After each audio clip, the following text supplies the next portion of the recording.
Magandang araw po sa inyo lahat. Welcome po sa Makapili TV. So, ngayon po inaasahan pong dadalo po si Vice President Sara Duterte dito sa NBI upang sagutin po yung sabpi ng pinadala po ng NBI at ng DOJ tungkol po doon sa mga remarks po ni VP Sara tungkol sa pag-threat di umano kay Pangulong Bongbong Marcos.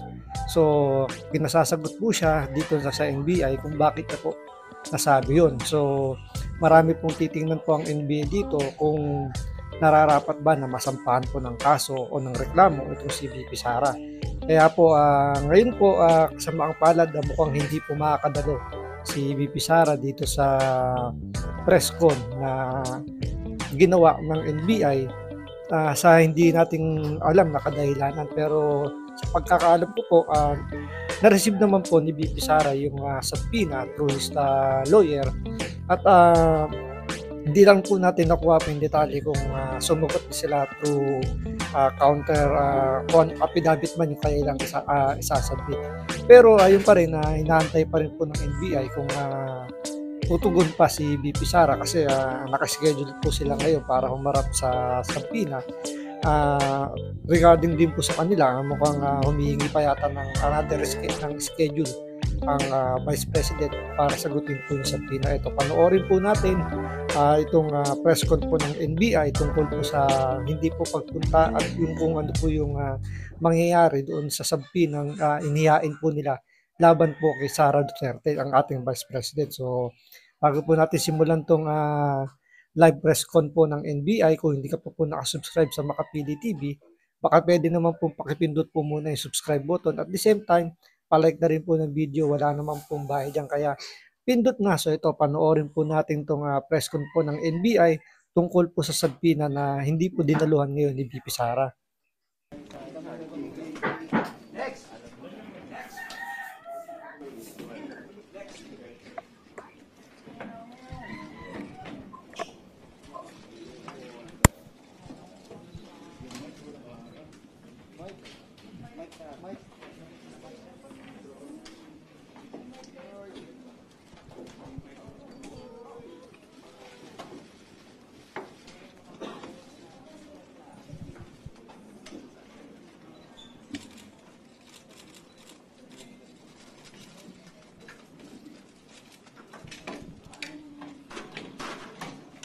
Okay, mga kasama, good morning.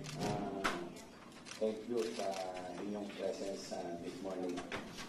We are expecting the Vice President to appear at 9 o'clock. Actually, nagpadala na ng advance party and check the premises early this morning. But then, dumating dito ay si Attorney Paul Lawrence Lim, with a letter requesting for a resetting. Apparently, the Vice President ay late na niya nalaman na canceled ang kanyang appearance before the House Committee hearing. So, tapos hindi na siya nakapunta dito and ask for a resetting. So when, sir, when is the kailan po na-reset? When is it gonna be? Wala siyang hiniling na petsa, but nag-usap kami. Tentatively, we will set the appearance of the Vice President on the 11th of this month, December. Of December, yes. 11th of December. Kasi she said that advance party so that means alam niya. So why send an advance party and then not show up? Hindi po natin alam yung kadahilanan. No? Pero protocol po yun. Talagang security ng president, ng vice president, yung mga matataas na tao talagang dumadating agad sa engagement and check the surroundings para yung sa security. No? Wala pong ano doon, wala pong question doon. Sir, ano na pong plano ng NBI? Ano na pong next? Next is, meron siyang request, a clear copy of the complaint filed against her, the documents initiated sa investigation, at yung mga possible questions na aming itatanong sa kanya. No? We will comply with her request dahil sa due process, no? Out of respect dahil siya ay pangalawang pinakamataas na opisyal ng ating bayan. We will comply with her request. Baka mamayang hapon lang makakomply na kami, no? Bibigyan niyo siya ng listahan ng possible question?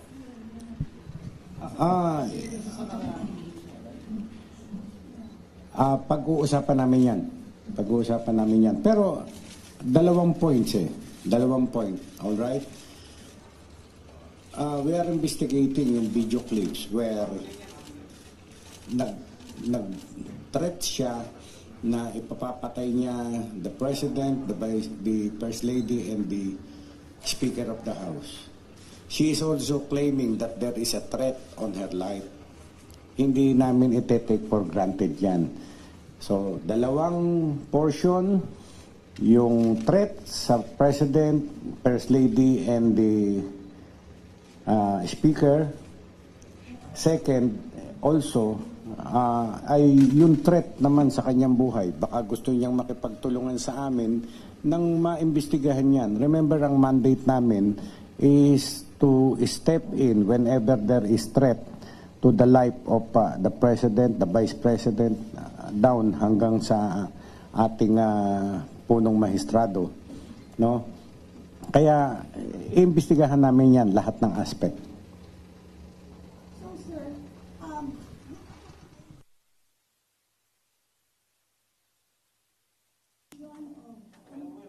NBI protocol yun, magbibigay kayo ng, di ba, parang, the complaint is fine, pero parang whatever evidence you have in hand and those possible questions, isn't that a deviation of NBI process? Yun pong pagbibigay namin ng possible question ay pinag-uusapan pa nga namin. Pinag-uusapan pa namin mabuti. Hindi pa yun ang final na aming magiging action.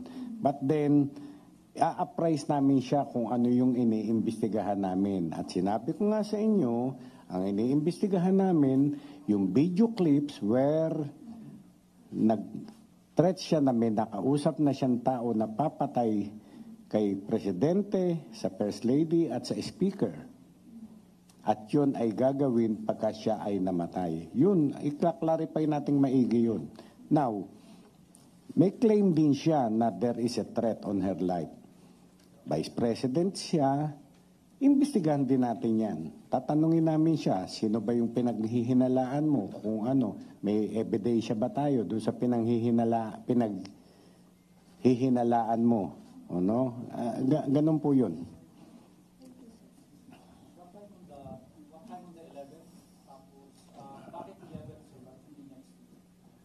Possibly mga umaga rin yan, mga 9 or 10 o'clock on the 11th.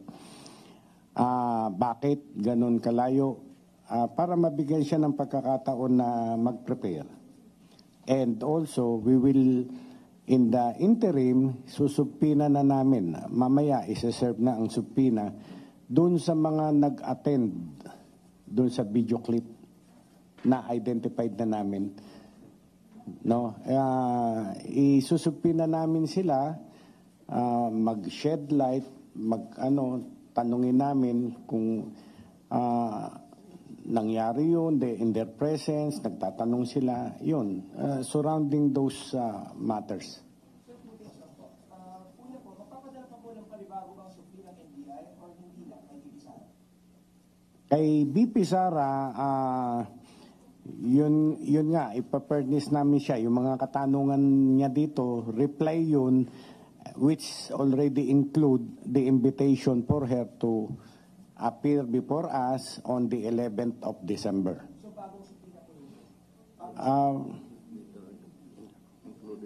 Included na dun sa reply namin yun, yung invitation for her to appear before this office. Yes. Yung mga papasukin na mga ibang tao, ano po sir yung mga naging criteria po natin or reason bakit sila po napili na isang pasupina? Yung mga identified namin. Yung mga identified namin doon sa litrato, no? Yung mga nag-ask ng question, yung mga nakipag-participate. Pero yung nandun lang, nasa Zoom meeting lang, nakanganga lang na ganyan, hindi na namin isusubpina yun. Okay. Ilan po yung personalidad na in-expect natin? Siguro mga 10, 12, like that. So sir, you were able to secure the original Zoom? Yes, na-authenticate na namin yun. We found out that the same is not AI generated.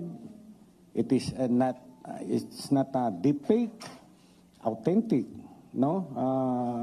Ayon sa aming forensic investigator. And we have already requested the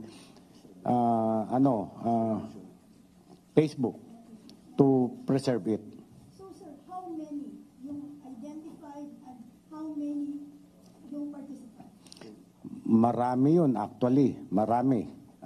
More than 20 ang participants doon. But then, sabi ko nga sa inyo, some of them ay nandun like now, nandyan lang kayo, ano naman kasalanan nyo kung ako'y gumagawa ng krimen? Wala, nandyan lang kayo. So, yung mga actively participated in that video clip, nagtanong, nagsalita, yung gano'n, yun na mga aming iimbitahan. Will they be charged? Those who ask? No. Hindi naman. Tatanungin lang namin sila na yung surroundings na bakit nangyari yun, ba't nagkaroon ng deklarasyon na gano'n si Vice President, ganyan. Kasi ang sabi kasi ni VP Sara nung isang araw, well documented at parang ang impression, ongoing pa rin yung threats sa kanya at sa pamilya niya. All right. Kung sa December 11 pa yung magiging hearing, paano matutugunan yung threats? Ngayon, hindi ba dapat merong urgency na matugunan yung threats sa kanya? Nasa sa kanya po yun eh. Kung gusto niya, mauna, pumunta agad sila dito and file a formal complaint kung sino yung nirereklamo nilang tao. Ganon. Unlike this threat to the President, sa kanyang bibig nang galing eh, siya ang nagtetreat. Pero yung nagtetreat sa kanya, hindi natin alam kung sino. Hindi niya sinasabi. Diyan namin kailangan ng cooperation ni Vice President. Sabihin niya sa amin kung sino-sino yung mga tao na yun. Meron siyang ebidensya kung sino yun na nagtetreat sa kanya. Yun, iimbestigahan po namin yun. Sino ba yung nag-float noong December 11 na date? Kayo o sila? Kami. Oo, kami ang initial namin yun, usapan kanina after the council left. Nag-usap-usap kami, yun, ang napag-usapan namin yun initially. Okay. Follow-up lang po kasi nag-appear si Atty. Lim sa So, is there valid reason ba't daw po hindi dumating si sa mga previous interviews niya darating siya or may reason po pang nabanggit yung abogado? Yes, ito nga, hanggang ngayon, ang reason ay dahil may ongoing House of Representative Committee on Good Government and Public Accountability na nakaset. Yung pagka-cancel ng House yesterday ay came in late daw. Late na yan na natanggap. So she is not ready for the NBI investigation. Sir, have you conveyed the intention of the NBI to investigate VP Sara's threats to the lawyer? And ano din po ang sabi ng lawyer sa inyo, yung initial reaction or reply doon? Nagpapasalamat si Attorney Paul Lim na kasama pala yun sa investigation. But then, kayong lahat, alam nyo, lagi akong ini-interview. I have been telling you that that will be included in our investigation. Pero at least official, sir, kasi sa lawyer. Yes, okay. For like any official reply na yung initial na sinabi niyo na sino yung for the cooperation and for the yung sino yung possible suspects dun sa threats niya, yung gano'n, meron mo ba kayong convey sa lawyer? Yes, sinabi namin sa lawyer na dapat makipagtulungan sa amin si Vice President para maimbestigahan yung threat naman sa kanyang buhay. Okay.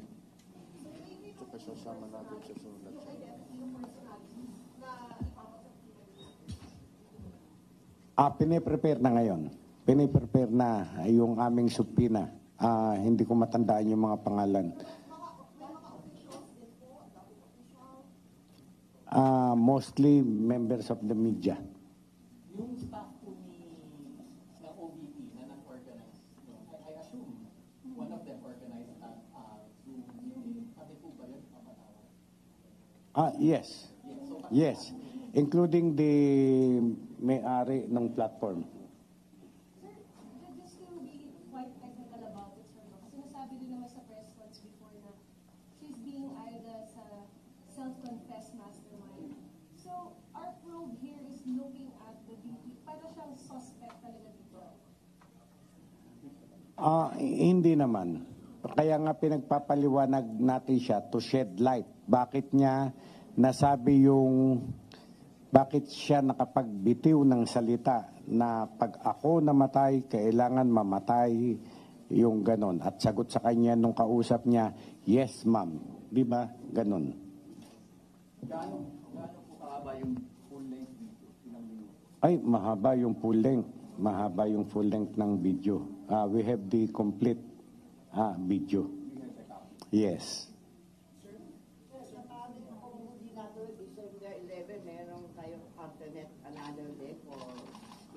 We will cross the bridge when we get there. Sir, do you think cause of delay itong another reschedule na to? Or yung paghilingi niya ng reschedule, sir? Hindi naman namin. We are giving her all the benefits of the doubt, all the courtesies, due process. Binibigay natin. Okay. Paano, sir, pag December 11, hindi pa rin siya pumunta? Pwede ba siyang mag-reschedule ulit? O talagang i-file na po natin yung reklamo? Sa December 11, comes December 11, notified siya, for example, at ayaw niya pa rin magpunta, we cannot force her na kung wala pa rin siyang pasabi. Maraming reason baka naman may reason kung bakit hindi na naman makakarating. Depende po sa reason, no? Pero pwede po siyang humingi ng another reschedule? Hindi natin masabi.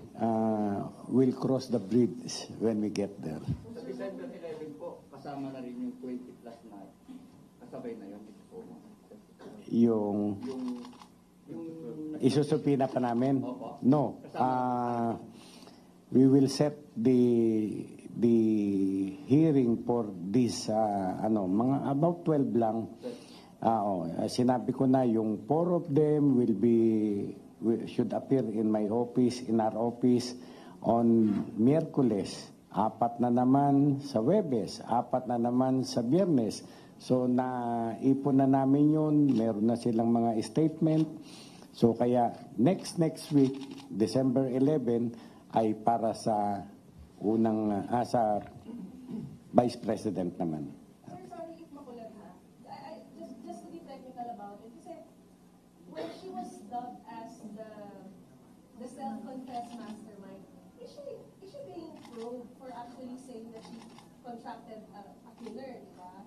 So is she a hostile witness against her own self? Or is she a suspect? Parang when she appears here, ano exactly siya? Eksakto na tatanungin namin siya bakit siya nag-declare ng ganun. 'Di ba? Siya nagsalita noon Si BP nagsalita nun. Ang hinihingi lang namin, justification, bakit nasabi mo yan? Reason, bakit nasabi mo yan?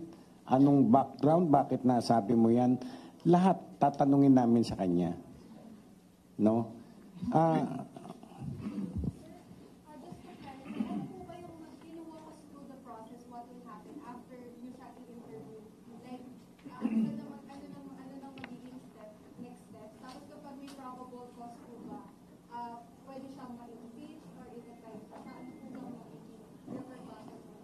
Well, that matter of impeachment, hindi sa amin yan.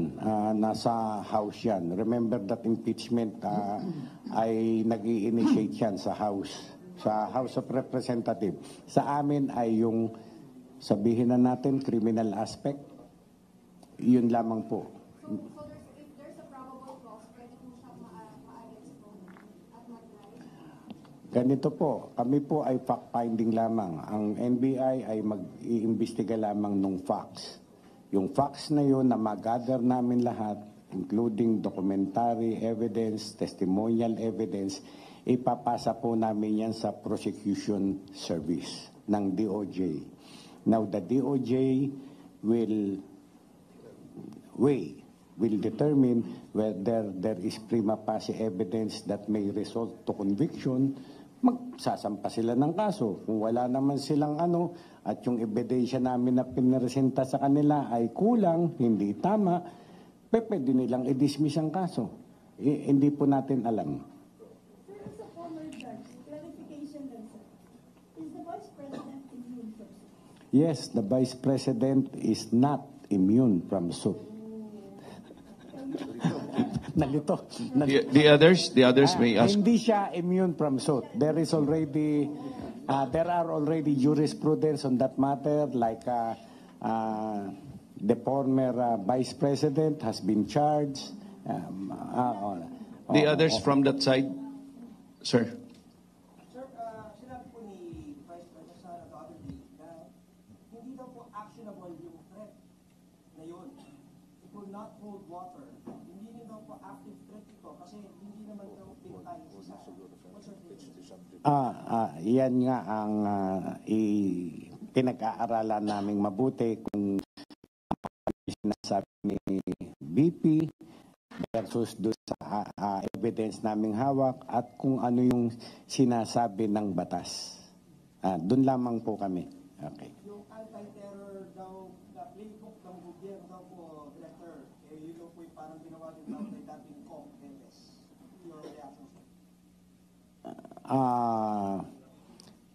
Una, hindi pa ako director noon nung mangyari yun. Pangalawa, nag-base lang, siyempre. Ang NBI, nag-base lang dun sa mga ebidensya na naipresenta and what is again provided by the anti-terror law. Yun lang, sinusundan lang namin yun. Remember na kami sumusunod lamang dun sa batas, kung anong sinasaad ng batas. Hello, sir, it appears daw na pinipilit na daw po siyang gawa ng kaso. Last reaction daw.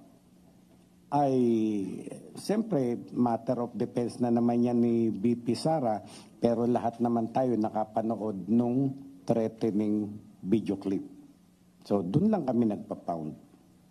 Yes, please. Sir, clarification ng po, yung BP na hindi siya makakapunta because yung nalaman na cancer hearing, was that stated in the letter or it was relayed by the lawyer? Yes, our client will not be able to appear at our scheduled investigation 29 November as she will be attending to office matters requiring her urgent attention as a consequence of the ongoing House of Representative Committee on Good Government and Public Accountability inquiry into the office of the Vice President, blah, blah, blah. Nasa letter. Nasa letter. Sir, ano po mangyayari kapag nag-skip pa rin si BP sa December 11? Depende nga kung anong magiging reason niya naman on that day. And then is this the first time that NBI is investigating the Vice President? Is she the highest ranking official in history who's investigated? Kung hindi ako nagkakamali, this is the first time.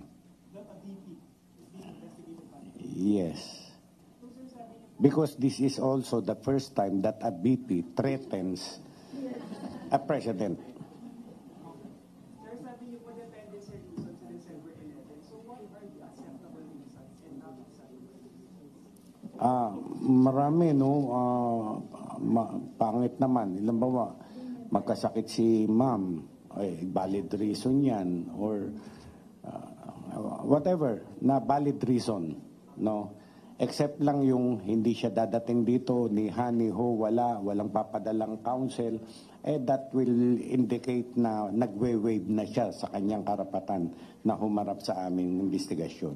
Another question lang, sir. Ano naman po sa parang sinasabi na may pinontrata na siyang killer para pumatay sa president? Meron na ba kayong discuss to that or sinuwala na ba yung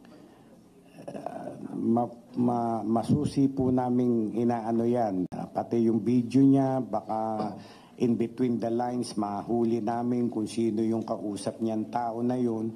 Pero wala pa so far. Yes. For clarification, so what's next na investigation? Kasi sabi ko, pag hindi humarap si VP Sara, magpapatuloy investigation based na kung ano yung meron na ebidensya. Pero what's next po for the Kung ganun na mangyari, yung sabi ko nga, dumating ang December 11, wala man lang pinadalang request for extension for valid reason or hindi man lang nagpadala ng abogado, wala, nakaantay tayo dito lahat, then we will consider that as a waiver on her part and then we will proceed with our final report. on hold pa po ang investigation ngayon? Continuous ang investigation, continuous, yes. Are members of cops, military, Colonel Chica, are they all under, meron ba? Si Alin? former security, they are Wala, yes. Wala, hindi, oo. clarification lang. Zoom, owner na or may iba pang mga Marami nga yung mga nag-join nga dun, including the owner of the platform. Zoom, yeah. sa Facebook wala? Facebook. Kasama rin. Sir, so to be sure, like the people behind the platform, Zoom or the Zoom account owner, the hosted, that Yung Zoom account owner. Yun, account owner. And someone from the OVP office po, sir, na nag-send ng link? Parang ganon. Yes. Question lang, what if those people fail to appear po before the FBI? Titignan natin kung may sanction ba, pag-aaralan namin. And this will all happen before December 11. Yes. Ngayon, ano po yung magiging effect ng hindi pagdating ni VP Sara today? And also, what if hindi rin dumating yung some members of the media and the staff who participated in this meeting? Mabagal po ba yung investigation? Ano po, can you walk us through?